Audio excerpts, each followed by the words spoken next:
Welcome. It's BS with Joe. What are we talking about?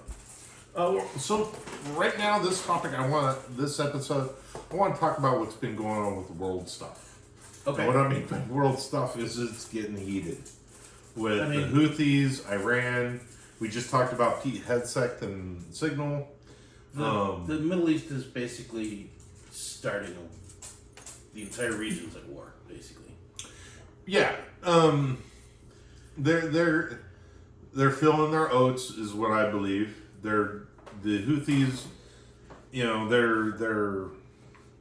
they're getting a lot of funding and probably a lot of weapons from Iran. It's already been proven. Yeah, so it's been proven that they've been getting a lot of munitions and funding from Iran to attack ships that go through the Hormuz Straits, I believe. Yeah. And that's what they've been doing. And the U.S. is finally like, we've had enough. And they bombed the hell out of Hamas, or the Houthis. Yeah. Well, they are a terrorist organization. And we treated them as such. You touch the boats, you that's the one thing Japan learned. If you're going to be pirates on the seas, you are terrorists, and we will deal with you. Right. And same thing we did in Mogadishu. Right. And they're going after merchant ships. Right. Now, they're pirates. They're pirates, but they're smart enough to not go after military ships. Well, yeah. Because if you touch an American boat, there's several countries that have effed around and found out. That's true. Look at Japan with Pearl Harbor. Yeah. We gave them the power of the sun twice. Much more recent than that. You look at Iran. We practically sunk their whole entire navy. Right. This is back in the 80s with Ronald Reagan. Yeah. And all they said was respond with equal force. Yep. And we bombed or we destroyed something. We even had the people leave, the military individuals leave. So right now, okay, the United States has bombed Yemen. Yep. Which is the Houthis. We used some bunker busters and took out military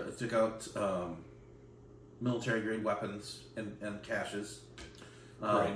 And Iran's response, because they were funding the Houthis and supplying them with weapons, Iran has declared war on the United States. Oh, so they are effing around. They have openly declared war on the United States, which the United States said, really? Pretty much. The United States is like, all right, well, you know what? We're just going to be here. And if you decide to F around, then you'll find out. Yeah. Right now, Iran's going to the American boats like, I'm not touching you, I'm not touching you, I'm not touching you. Because they know once they touch those boats, they won't fly out of their own territory. We're not going into their territory because we don't have any reason to. We don't have any reason. They declared war on us. We didn't declare war on them. Right. I think that some of these countries think that declaring war on us means that we'll go and attack them. Why? Why? That doesn't mean we have to attack you. It just means you're an idiot. Yeah. You don't mess with us, we don't mess with you. You're not effing around, you're not going to find out. Yeah. And that's the thing I think that goes for all of Americans. We all know that you have the freedom of speech. That's what these countries are doing. They're squawking. Yeah. It doesn't mean that squawking is going to come about to anything. Right. I mean, you can talk at the bar all you want until you throw that punch. Right. Then you're going to jail. That's it. Yeah. You can say what you want, but you can't do what you want. Yes. And then, so once the Americans flexed our muscles and took out the Houthis, Israel decided they wanted to ramp up their Gaza Strip garbage again. Yeah. So my thing is, I don't want any death. I don't either. But I understand where Israel's coming from all this. I understand where the Palestinians are coming from too. I understand that too. But the thing is, like, if I was in a country where they are like daring you to do anything or even step outside of Gaza and they'll end you, I would go somewhere else. And the Gaza Strip, they have zero money. It's more than a third world country area of Israel. Yeah. Is it actually part of Israel or is that in Palestine? Well, there is really no Palestine. Palestine is Israel. It's just so how it is like don't the Gaza. Tell the Palestinians that. Right.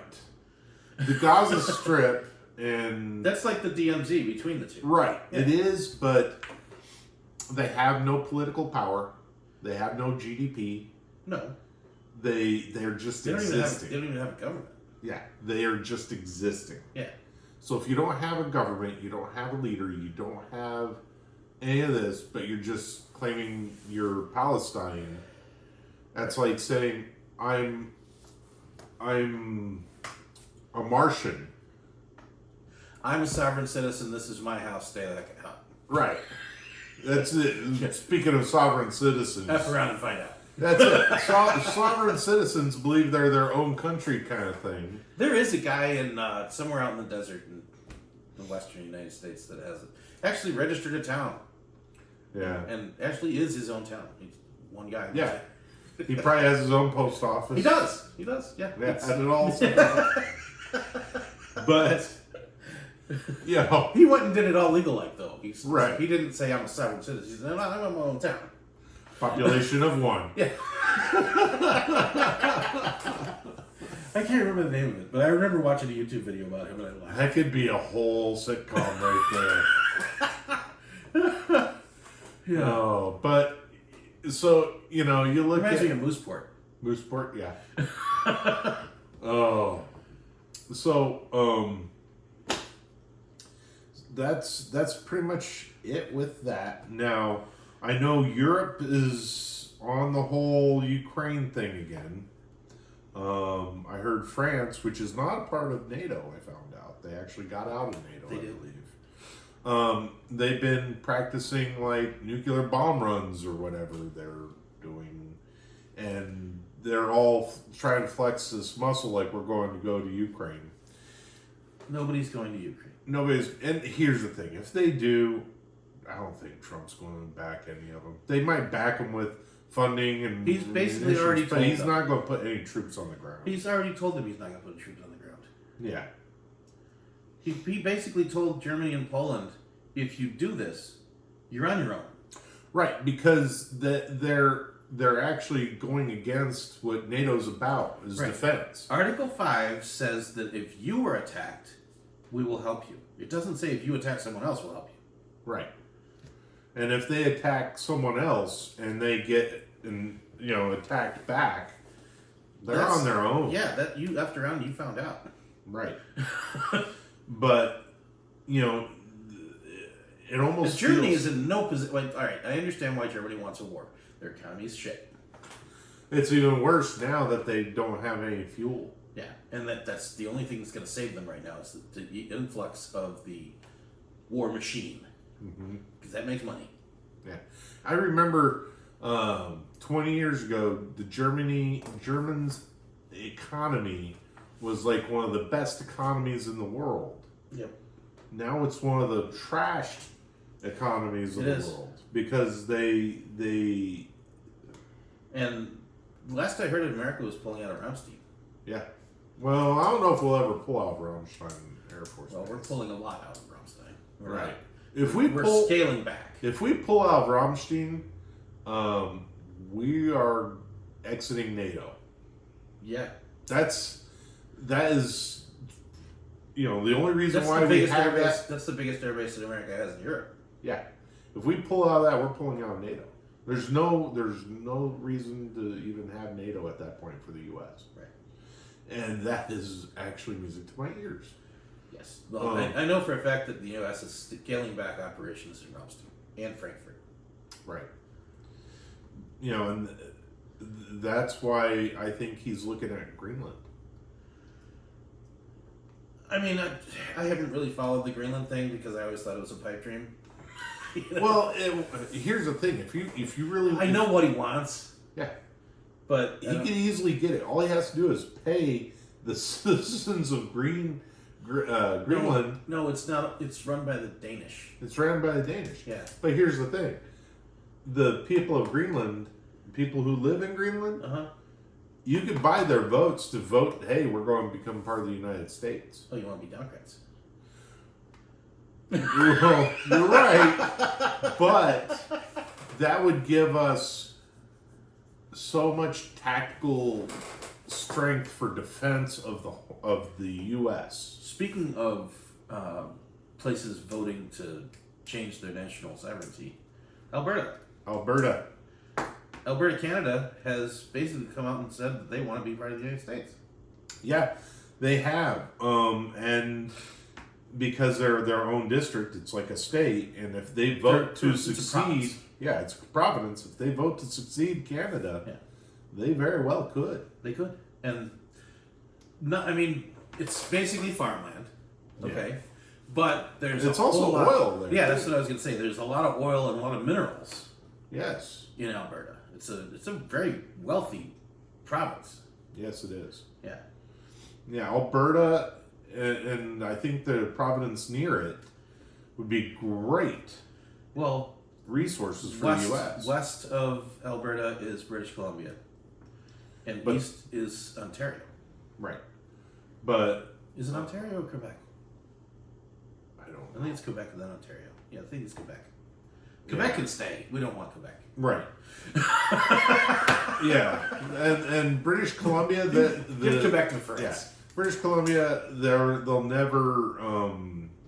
They're very far left. They are. They won't. I don't think they'll ever turn. The new Canadian government is kind of tripping on their own heels right now. Right. Well, and that's the thing. It's like, and it's got to be confusing to be a Canadian right now, because everything you hate is losing. Right. And they're also making it harder for Canadian citizens with the tariffs and everything like that. Yeah. So their inflation is going going sky high. And they're not buying anything American. Right. And they're not, and it's harder for them to buy anything American if they could. They don't want to. They don't want to. Actually, that's one of the things that I really think is very commendable about the Canadian people. They're trying to be self-reliant. They will stand together. They will stand together. I mean, they don't have a military, but they'll stand together. Right. They'll die on that hill. Unless their government tells them they can't have something. Right. Then they'll give it up. They give up their guns. They give up this. They give up that. And I don't understand why a Canadian would ever want to give up their gun. They have bears. They have giant moose. They will kill you. And there's excellent hunting all over Canada. Right. And they even have cougars. They have wolves. Yeah. And they are probably outnumbered by all those animals. Yeah, I mean, I think that the populated portion of Canada's territory is only like 15%. Right. The rest of it's all wilderness. Right. And to be honest with you, the wilderness areas, individuals who live near those wilderness areas are like, please come take our guns. We're not giving them away. Right. Because they have to use it for defense or for food. Right. Or to defend their territories, because it's either agricultural or something. Right. See, that's the thing. With Canada telling them they have to give up their guns, the only people that did are people that live in cities. Right. Anybody that lives out in the wilderness or out in the outskirts, they didn't even pay any attention to that. They probably don't even vote. But even the RCMP, if they see somebody going down the road in Red Deer with a gun rack in the back of his pickup truck, they aren't going to say anything. No. They aren't, because they're not stupid. And two, they probably know that person because it's small communities. Yeah. And they're probably like, I want that guy to have that gun. Right. Because if I have a bear attack, he'll be the one that helped take out the bear. I can tell you, when I was in high school in the 80s, there were pickup trucks in the parking lot that had gun racks. There weren't guns in the racks, but they had gun racks. Yeah.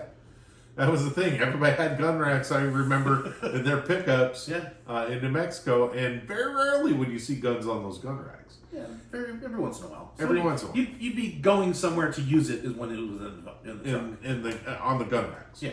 And the only reason why they never had them on the gun racks is because people would break into the cars to take the guns. Yeah, people would steal the gun. Yeah. Yeah. So, but yeah, with the Middle East is, so we're talking about the basic general world of politics. South Africa. South Africa. The Boers, that's what they call white farmers. Yes. They are being attacked. They have been attacked. It's genocide. It's genocide. And There are black politicians that are openly calling for murder of white people. yes. Look this up, and it is happening. Yeah. At least from the sources that I see. Right. And I know of South Africans I've seen on videos through X and YouTube and other sources Yep. that have migrated to the U.S., have got visas to work here in the U.S. as farmers or ranchers because they can't go back to South Africa. I found it really kind of interesting that even though Trump is, doing all these mass deportations, he told the people in South Africa that if you want sanctuary status, you can come out. Right. And then the left exploded saying, oh my God, you can't do that. Well, hold on. They can't go back without being killed or murdered or even having the threat of being killed. Right. This isn't Venezuela. And this We're not is talking about El open. Salvador. We're talking about Right. South Africa, where it's open war against their race. Right. And, okay, if they go to the first country where they could claim amnesty from this, those countries might not want them. They might not. Um, But I mean, I kind of liken it to Nazi Germany when the Jews were trying to find a place to live. that's exactly what's happening. Yeah. So they're trying to get out, and here's the thing that's really bad about what's going on with South Africa. So you have this land, you have this territory that's been in your family for generations, and you're a farmer, you're a rancher. You do not make a lot of money. No. And now you see your neighbors, you see your communities being attacked. That individuals who being attacked, raped, or murdered. Your cow's being killed. Your livelihood being killed. Yeah. Your crops being burned. Your crops being burned. And This is all happening yes, every day. every day. And how do you leave? How do you flee? Where do you go? Right. And I could see why they haven't left, because they're like, we have this here, we have this community here, we can defend ourselves, but you cannot defend yourselves from thousands of individuals. Especially when it's government backed. Yes. The government is not going to So stop if there's any government we should be sanctioning, it's South Africa. Right. And that goes back to accountability. Right. The South African leadership is not putting individuals that are committing these atrocities accountable. And I'm not saying that just because it's whites under attack. If this was whites doing that to blacks, I'd say the exact same thing. I would say the exact same thing as well. Yep. It's about good versus evil, doing the right things. Here you have somebody that's a farmer trying to produce food for the world, and they're being attacked just because of the color Just of their because of skin. the color of their skin. Yeah. And anyone who Which is a complete shift because, I mean, apartheid was the 80s? it was, I think, before the 80s. Was it? So the 80s is when Mandela. Mandela came about, and in the early 90s he became president. Okay, so we're talking 60s, 70s was The apartheid. when, I mean, that was genocide too. But it was the other way. It was the other way. So now the pendulum has swung. Right. And now they're It just needs to they're stop. being attacked. End racism. Just end it, please. And it's not just so much about ending racism, it's just about when you look at an individual and you see them as the cause of your problems, don't go after them as, I must kill them, I must slaughter them because they did evil or bad things to us. You need to look at it to stop the violence, stop all that, and then find a way to grow as a community together. If you can't grow as a community together, you need to leave, because you may be the problem, or you're in an area that has a problem. Yeah. That's all there is to it. It's one thing I've kind of always liked about the Scandinavian countries. They just stick to themselves. They do, but They don't really try to cause problems for anybody, even themselves. They don't mess around. Right. Well, it depends on what time of history you look at. The Viking period In our lifetime. in our lifetime. Yeah, the Viking period. They were pillaging and raping and all kinds of stuff. I guess they got it out of their system. Because the Swedish, the Danish, the Norwegians, they're all cool people. For the most part, Switzerland. I've gotten some information I've learned about Switzerland's Switzerland. not Scandinavia. Switzerland's south. No, you're right. It is. Yeah. You're right. But they're It's like northern Italy. yeah, but it's next to Norway. No, No, I think it's Sweden. Sweden. That's it. Sweden. Switzerland is the Swiss Switzerland. Guard. They're the ones down there that take care of the Pope. Yeah, the Switzerland is one of the countries that I've heard not such great things about. Well, Switzerland was the one that was always neutral, Yeah, and lately they haven't been so neutral. right. That's because they're pretty far left leaning. They are. But they do have. They've always been left leaning. They have always been very left leaning, but right now they have gotten to a point where they really don't want any kind of immigrations or anything like this, or become very isolated. Which, hey, is Then again, to each their own. They have been pretty isolated since World War One. Right, but It's just getting worse. it's getting worse. The thing is, what Switzerland's having a problem with is with trade and production, GDP. Yeah.